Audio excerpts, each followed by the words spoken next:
All right. Oh, microphone's down here on the floor. That's not where my mouth is. Oh. I just like looking at these to see if anybody's seeing the stuff I'm posting. So I have a friend who said he subscribed. None of the stuff I'm posting, I really care if it's seen because it's all just me reading stuff, and I know it's really boring to most people.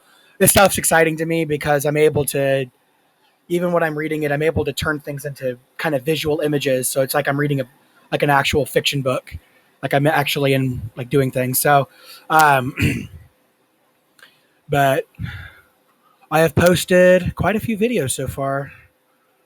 Not bad for first week. Trying to get myself to post as much as I used to watch. I used to watch about 10 to 12 hours a day.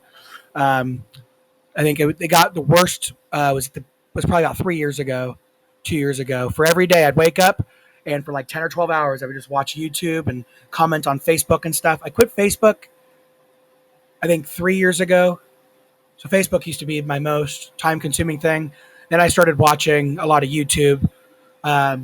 It started out just kind of one side. It was mostly politics, so I was pretty obsessed with that, and um, wasn't doing me very good. So I took a step back and started looking at. I think the word's introspection. Started looking back at kind of what I was doing and asking myself if it was doing anything beneficial for me, and it wasn't. So I've been slowly trying to transition into being more productive and creating my own content rather than consuming.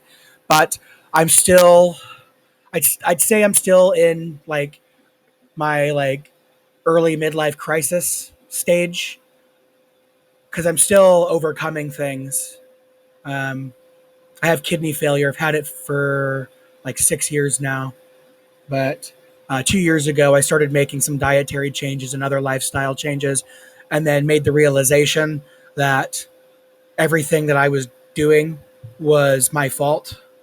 Like the things that I did when I was aware of it and when I wasn't aware of it. And I figured that when I wasn't aware of it, it was because I had developed habits. Because every time, like I was drinking a lot of soda, I was eating a lot of food. Like I was always looking forward to the next meal, but like I wasn't really being productive in any other regard. That was my productivity, was just eating a lot. So I started making some of those changes, and then that fixed a lot of my health problems, which then made it easier to get out and do more. Um, which then got me to the point now where I'm actually able to, if I really wanted to, and I just decided not to worry about, if I wasn't thinking about distractions, because I like distractions still, if I wasn't thinking about those and I didn't feel like, I guess, addicted to them or the need for them, then I would be able to completely follow my schedule that I've been doing for the last, or that I started, 2 days ago, 3 days ago, 4 days ago? Yeah.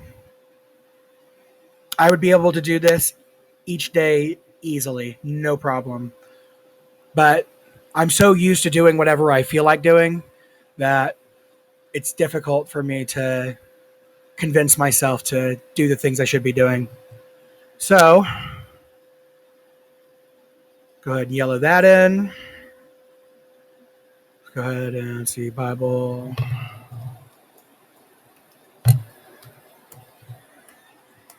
Nice. Oops.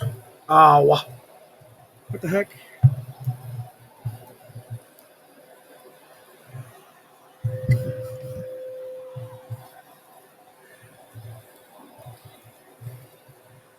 $16.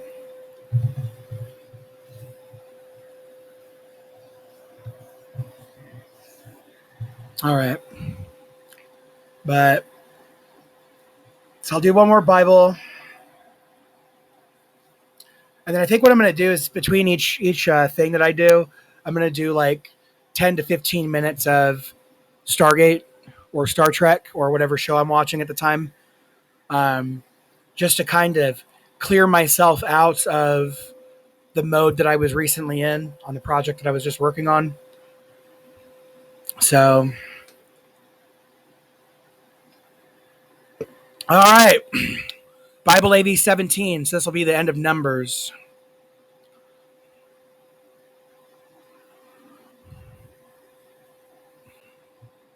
All right, Numbers 28.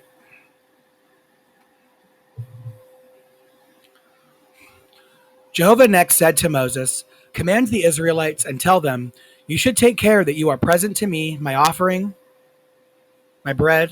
Sorry, I gotta re-say that. "You should take care that you present to me my offering, my bread.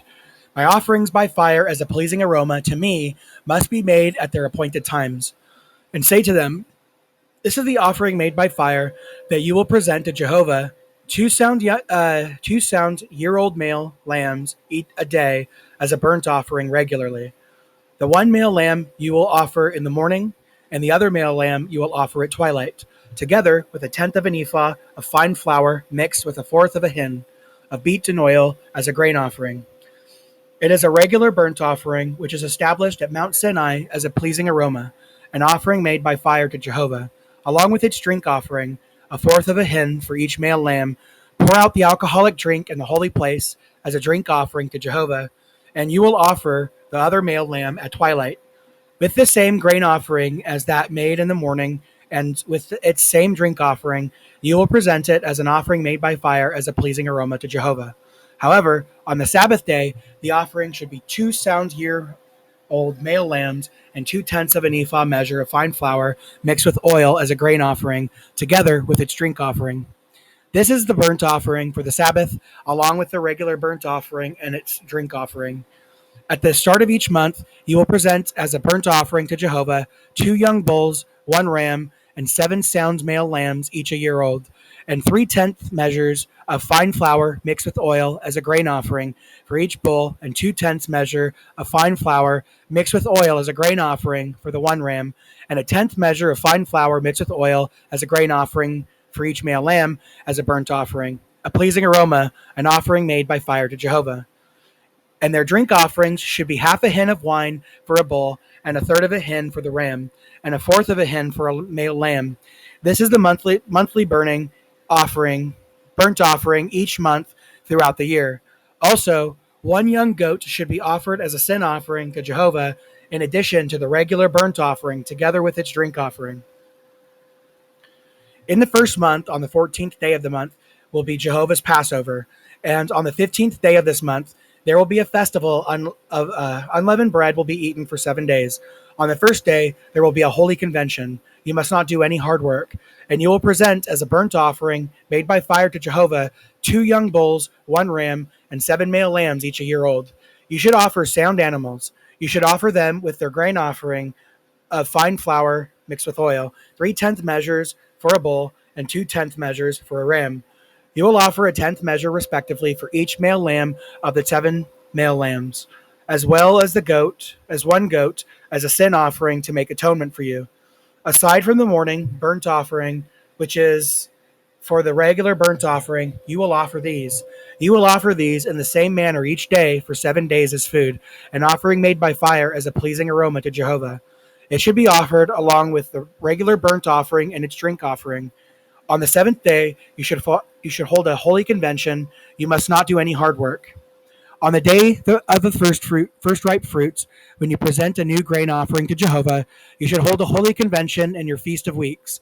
You must not do any hard work. You will present as a burnt offering for a pleasing aroma to Jehovah 2 young bulls, 1 ram, and 7 male lambs, each a year old, and as their grain offering of fine flour mixed with oil, 3/10 measures for each bull, 2/10 measures for the 1 ram, a tenth measure, respectively, for each male lamb of the 7 male lambs, as well as 1 young goat to make atonement for you. You will offer them in addition to the regular burnt offerings and its grain offering. They should be sound animals along with their drink offerings. Numbers 29. And in the 7th month, on the first of the month, you should hold a holy convention. You must not do any hard work. It is a day on which you should sound a trumpet. You will offer as a burnt offering for a pleasing aroma to Jehovah 1 young bull, 1 ram, and 7 male lambs, each a year old, all of them sound. And their grain offering of fine flour mixed with oil, 3/10 of an ephah measure for the bull, 2/10 measures for the ram, and 1/10 measure for each male lamb of the 7 male lambs, and 1 young male goat as a sin offering to make atonement for you.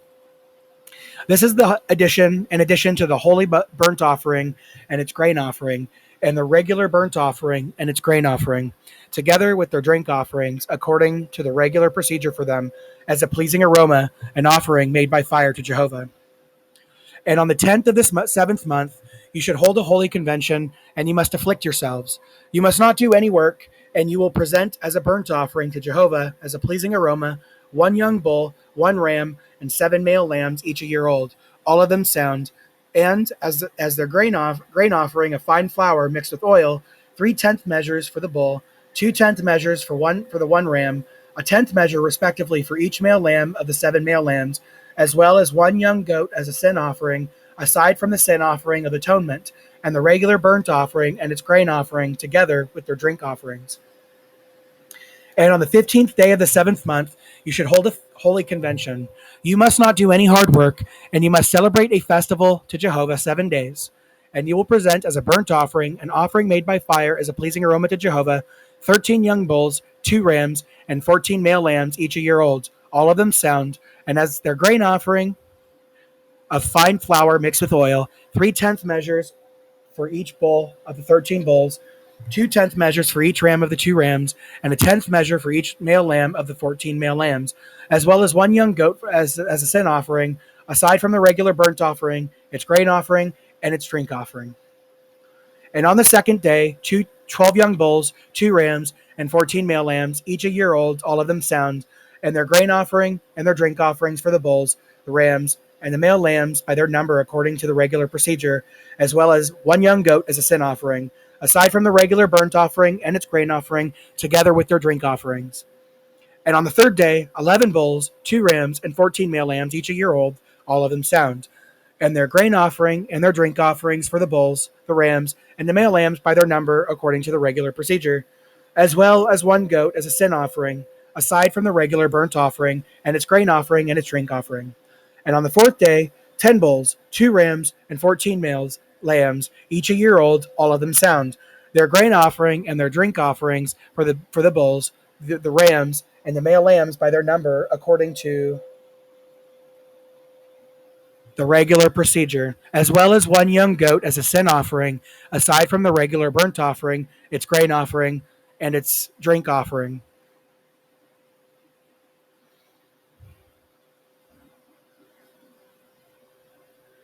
And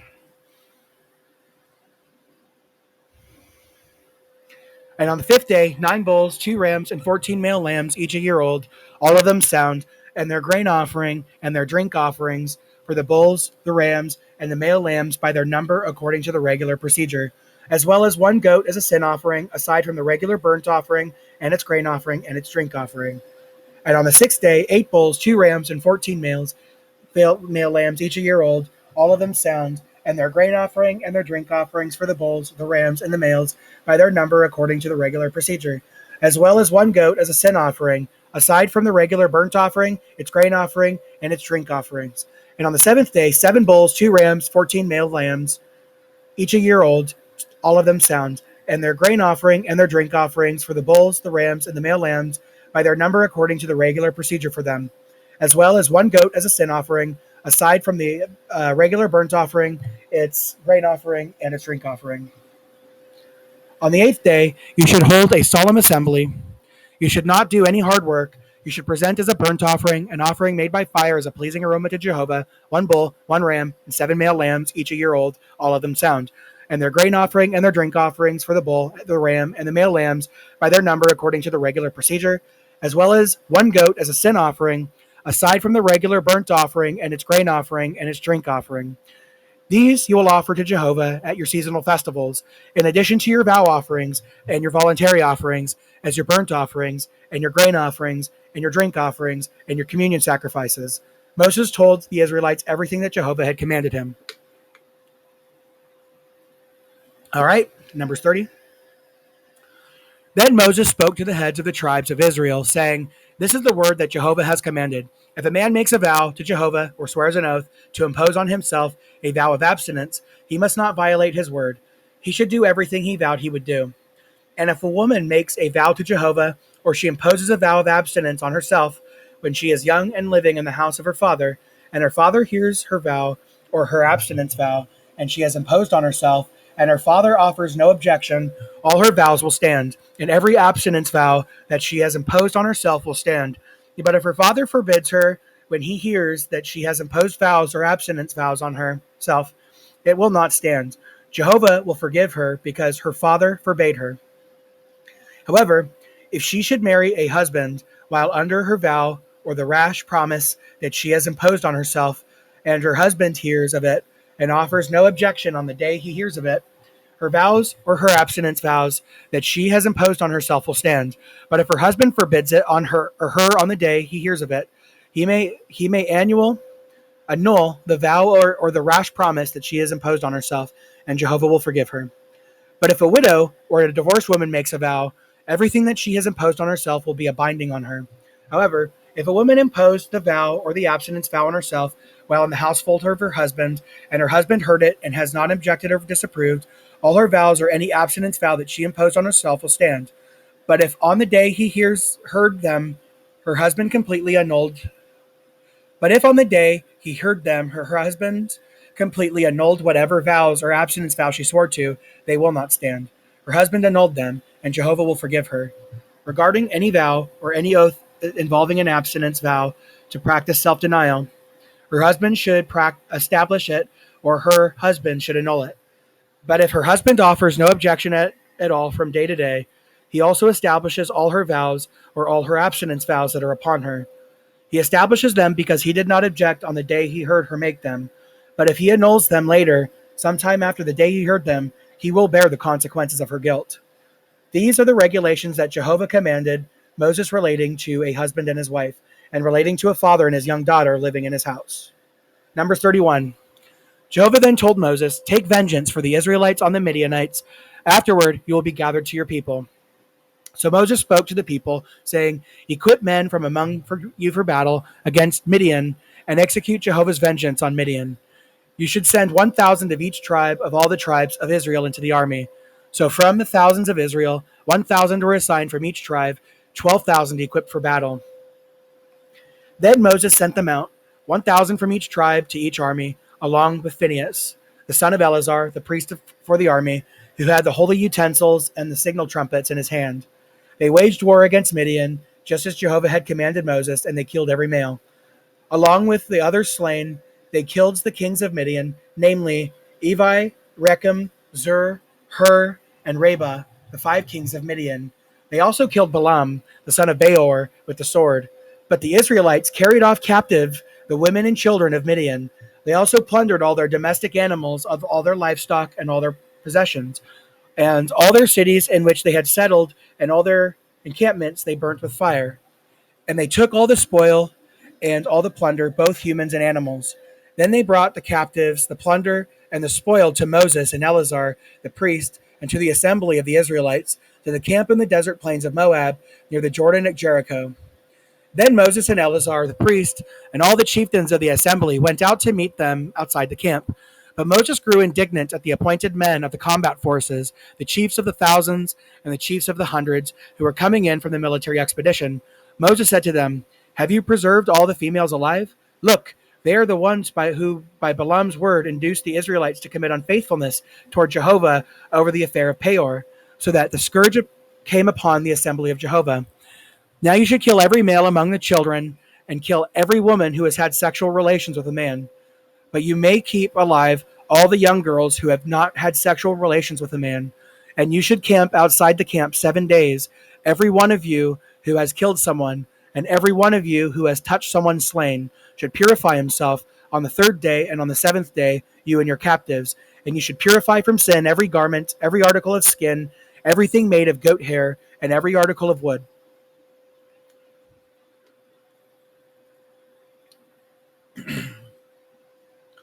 Eleazar the priest then said to the men of the army who had gone into the battle, "This is the statute of the law that Jehovah commanded Moses.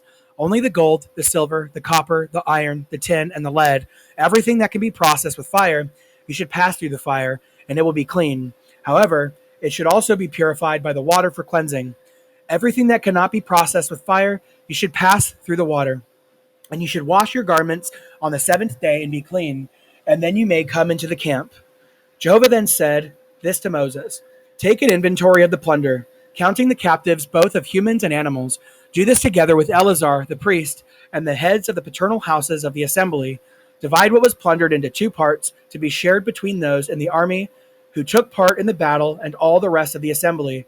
As a tax for Jehovah, you should take from the soldiers who went out into this battle one soul out of every 500 of the people, the herds, the donkeys, and the flock. You should take it from their half and give it to Eleazar, the priest, as Jehovah's contribution. From the half given to the Israelites, you should take 1 out of 50 of the people, the herd, the donkeys, the flock, and every sort of domestic animal, and give them to the Levites, who care for the responsibilities connected with Jehovah's tabernacle. So Moses and Eleazar the priest did just as Jehovah had commanded Moses. The spoils, the rest of the plunder that the people of the expedition had taken, amounted to 675,000 of the flock, 72,000 of the herd, 61,000 donkeys. The women who had not had sexual relations with man amounted to 32,000 women. The half that was the share of those who went into the battle amounted to 337,500 of the flock. The tax for Jehovah from the flock amounted to 675, and there were 36,000 of the herd, and the tax on them for Jehovah was 72. And there were 30,500 donkeys, and the tax on them for Jehovah was 61. And there were 16,000 humans, and the tax on them for Jehovah was 32 persons. Then Moses gave the tax as Jehovah's contribution to Eleazar the priest, just as Jehovah had commanded Moses. From the half belonging to the Israelites, which Moses had divided off from the portion that belonged to the men who waged war, that half of the flock amounted to 337,500, and the herd 36,000, and of the donkeys 30,500, and of the people 16,000. Then Moses took from the half belonging to the Israelites 1 out of 50 of the people and the animals, and gave them to the Levites, who cared for the responsibility of Jehovah's tabernacle, just as Jehovah had commanded Moses. Then the appointed men who were of the thousands of the army, the chiefs of the thousands, and the chiefs of the hundreds, approached Moses. And they said to Moses, "Your servants have taken the count of the men of war who are under our command, and not one has been reported missing from us. So let us each present what he has found as Jehovah's offering, articles of gold, ankle chains, bracelets, signet rings, earrings, and other jewelry, in order to make atonements for ourselves before Jehovah." So Moses and Eleazar the priest accepted the gold from them, all the jewelry. All the gold of the contribution that they made to Jehovah amounted to 16,750 shekels from the chiefs of the thousands and the chiefs of the hundreds. The men of the army had each taken plunder for himself. Moses and Eleazar the priest accepted the gold from the chiefs of the thousands and the hundreds and brought it into the tent of meeting as a reminder for the people of Israel before Jehovah. Numbers 32. Now the sons of Reuben and the sons of Gad had very large quantities of livestock, and they saw that the lands of Jazer and Gilead were a good region for livestock. So the sons of Gad and the sons of Reuben approached Moses, Eleazar the priest, and the chieftains of the assembly, and said, "Ataroth, Dibon, Jazer, Nimrah, Heshbon, Alela, Sebam, Nebo, and Baon, the land that Jehovah defeated before the assembly of Israel, is a good land for livestock, and your servants have much livestock." They continued, "If we have found favor in your eyes, let this be the lands given to your servants as a possession. Do not make us cross the Jordan." Then Moses said to the sons of Gad and the sons of Reuben, "Are your brothers to go to war while you yourselves keep dwelling here? Why should you discourage the people of Israel from crossing into the land that Jehovah is certain to give them? That is what your fathers did when I sent them from Kadesh Barnea to see the land. When they went up to the valley of Eshcol and saw the land, they discouraged the people of Israel from going into the land that Jehovah was to give them. Jehovah's anger blazed on that day, so that he swore, 'The men who came up out of Egypt from 20 years old and up will not see the land of which I have sworn to Abraham, Isaac, and Jacob, because they have not followed me wholeheartedly, except Caleb, the son of Jephunneh, and Kenizzite, and Joshua, the son of Nun, because they have followed Jehovah wholeheartedly.' So Jehovah's anger blazed against Israel, and he made them wander about in the wilderness for 40 years, until all the generation that was doing evil in the eyes of Jehovah came to its end. Now here you have risen in the place of your fathers as a brood of sinful men who increase the burning anger of Jehovah against Israel. If you turn your back from following him, he will certainly leave them again in the wilderness, and you will bring ruin to all his people." They later approached him and said, "Let us build here stone pens for our livestock and cities for our children. But we will continue ready for battle, and will go before the Israelites until we have brought them to their place, while our children dwell in the fortified cities, safe from the inhabitants of the land. We will not return to our houses until each of the Israelites has received his land as an inheritance, for we will not receive an inheritance with them on the other side of the Jordan and beyond, because we have received our inheritance on the east side of the Jordan." Moses replied to them, "If you will do this, take up arms before Jehovah for the war, and if every one of you takes up arms and crosses the Jordan before Jehovah as he drives away his enemies from before him, until the land is subdued before Jehovah, afterward you may return and be free from guilt before Jehovah and Israel. Then this land will become your possession before Jehovah. But if you do not do this, you will have sinned against Jehovah. In that case, know that your sin will catch up with you. So you may build cities for your children and pens for your flocks, but you must do what you have promised." The sons of Gad and the sons of Reuben said this to Moses: "Your servants will do just as my Lord is commanding. Our children, our wives, our livestock, and all our domestic animals will stay there in the cities of Gilead. But your servants will cross every man armed for battle to wage war before Jehovah, just as my Lord is speaking." So Moses gave a command concerning them to Eleazar the priest, to Joshua the son of Nun, and to the heads of the paternal houses of the tribes of Israel. Moses said to them, "If the sons of Gad and the sons of Reuben cross over the Jordan with you, every man armed for the war before Jehovah, and the land is subdued before you, and you will then give them the land of Gilead as a possession. But if they do not take up arms and cross over with you, they will then settle among you in the land of Canaan." To this, the sons of Gad and the sons of Reuben answered, "What Jehovah has spoken to your servants is what we will do. We will take up arms and cross over before Jehovah to the land of Canaan, but the possession we are to inherit will be on this side of the Jordan."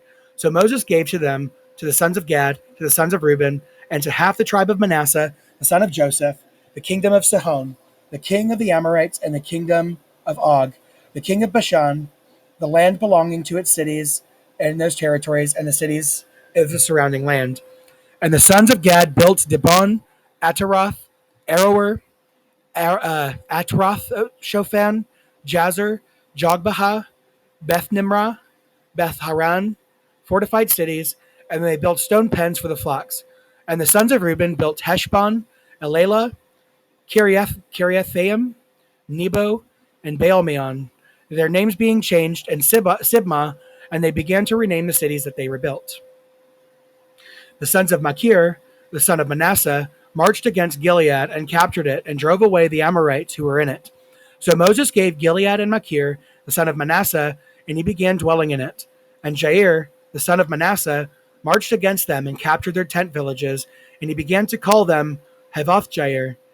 And Nobah marched against and captured Canath and its dependent towns, and he began to call it Nobah by his own name. Numbers 33. These were the stages of the journey of the people of Israel when they went out of the land of Egypt by their companies, under the direction of Moses and Aaron. Moses kept recording the departure places by the stages of their journey at the order of Jehovah, and these were their stages from one departure place to another. They departed from Ramses in the first month, on the 15th day of the month, on the very day after Passover. The Israelites went out with confidence before the eyes of all the Egyptians. Meanwhile, the Egyptians were burying all the firstborn whom Jehovah had struck down among them, for Jehovah had executed judgments on their gods. So the Israelites departed from Ramses and camped at Succoth. Then they departed from Succoth and camped at Etham, which was on the edge of the wilderness. Next they departed from Etham and turned back toward Pihahiroth, which is in the view of Baal-zephon, and they camped before Migdal. After that they departed from Pihahiroth and passed through the midst of the sea to the wilderness, and kept marching a 3-day journey in the wilderness of Etham, and camped at Marah.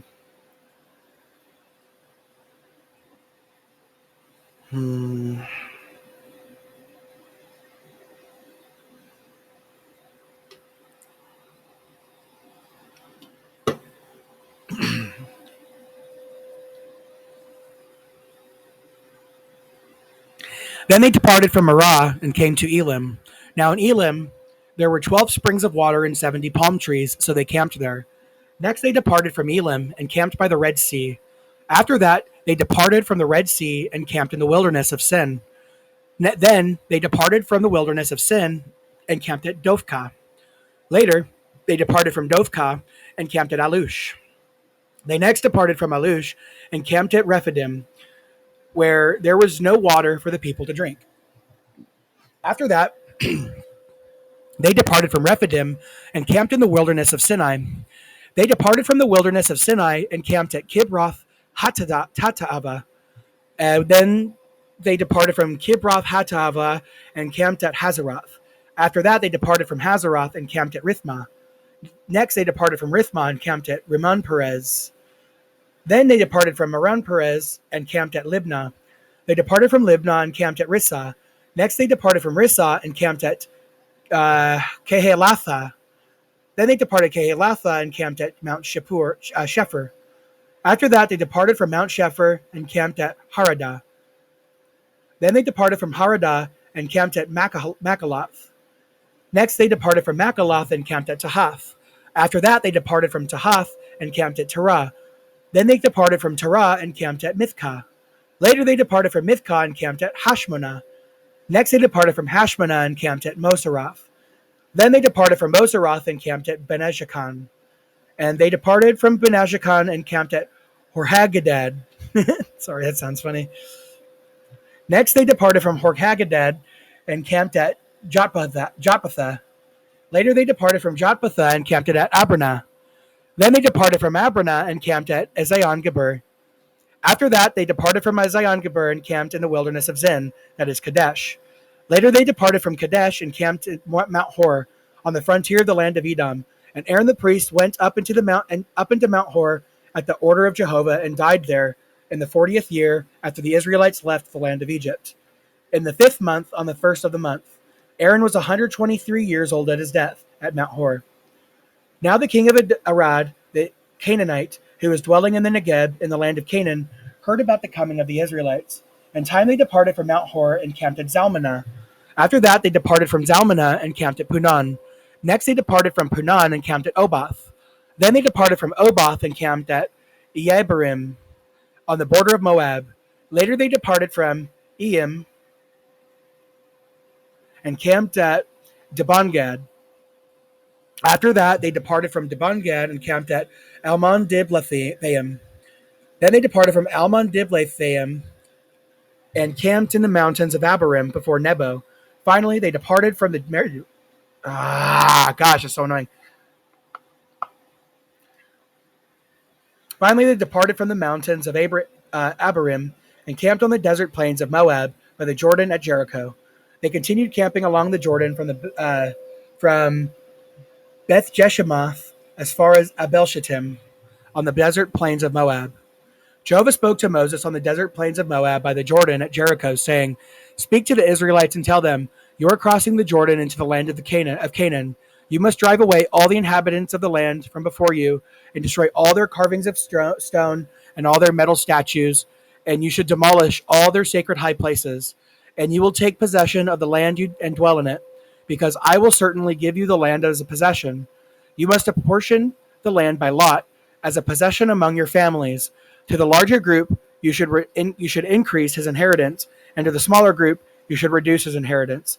Everyone's inheritance will be where his lot falls. You will receive your property as an inheritance by the tribes of your fathers. If, though, you do not have drive the inhabitants of the land away from before you, those whom you do allow to remain will be as irritants in your eyes and thorns in your sides, and they will harass you in the land where you will dwell. And I will do to you what I intended to do to them." Numbers 34. And Jehovah spoke further to Moses, saying, "Give these instructions to the Israelites. When you go into the land of Canaan, this is the lands that will fall to you as an inheritance, the land of Canaan according to its boundaries. Your southern border will extend from the wilderness of Zin alongside Edom, and your south boundary on the east will be from the extremity of the Salt Sea. Your boundary will change direction to pass south of the ascent of Akrabim and continue to Zin, and its end will be south of Kadesh Barnea, and it will extend to Hazaradar and continue to Asmon. The boundary will change direction at Asmon to the Wadi of Egypt, and its end will be at the sea. Your western boundary will be the Great Sea and the coast. This will become your western boundary. Now this will be your northern boundary. From the Great Sea, you will mark your boundary out to Mount Lahore. From Mount Lahore, or Mount Hor, Mount Lahore, Mount Hor. From Mount Hor, you will mark the boundary to Lebo Hamath, and the end of the boundary will be at Zedad. And the boundary will extend to Zifron, and its end will be at Hazaranan. This will become your northern boundary. Then you should mark as your boundary on the east of Hazaranan to Shepham. The boundary will extend from Shepham to Riblah on the east of Ain, and the border will go down and cross the eastern slope of the sea of Chinnereth. The border will extend to the Jordan, and its end will be the Salt Sea. This will be your land and the boundary surrounding it. So Moses instructed the Israelites, saying, "This is the land that you will apportion as your possession by lot, just as Jehovah has commanded to give to 9.5 tribes, for the tribe of the Reubenites by their paternal house, the tribe of the Gadites by their paternal house, and the half tribe of Manasseh have already taken their inheritance. The 2.5 tribes have already taken their inheritance east of the region of the Jordan by Jericho, surrounding the sun rising, toward the sun rising." Jehovah spoke further to Moses, saying, "These are the names of the men who will divide the land for you to possess Eleazar, the priest, and Joshua, the son of Nun. And you will take one chieftain out of each tribe to divide the land as your inheritance. These are the names of the men of the tribes of Judah: Caleb, the son of Jephunneh; of the tribe of the sons of Simeon, Shemuel, the son of Ammihud; of the tribe of Benjamin, Eladad, the son of Chislon; of the tribe of the sons of Dan, a chieftain, Bukki, the son of Jogli; of the sons of Joseph, from the tribes of the sons of Manasseh, a chieftain, Haniel, the son of Ephod; from the tribe of the sons of Ephraim, a chieftain, Kemuel, the son of Shiftan; of the tribe of the sons of Zebulun, a chieftain, Elizaphan, the son of Parnak; of the tribe of the sons of Issachar, a chieftain, Paltiel, the son of Azan; of the tribe of the sons of Asher, a chieftain, Ahihud, the son of Shalomi; of the tribe of the sons of Naphtali, a chieftain, Pedahel, of the son of Ammihud. These are the ones whom Jehovah had commanded to distribute the land to the Israelites in the land of Canaan." Numbers 35. Jehovah went on to speak to Moses on the desert plains of Moab by the Jordan at Jericho, saying, "Instruct the Israelites that they are to give the Levites cities to inhabit out of the inheritance they will possess, and they should give the Levites the pastures around the cities.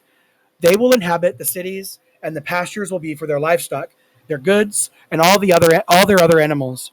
The pastures of the cities that you will give to the Levites will extend for 1,000 cubits from the wall all around the city. You should measure outside the city 2,000 cubits on the east side, 2,000 cubits on the south side, 2,000 cubits on the west side, and 2,000 cubits on the north side, with the city in the middle. These will be the pastures of their cities.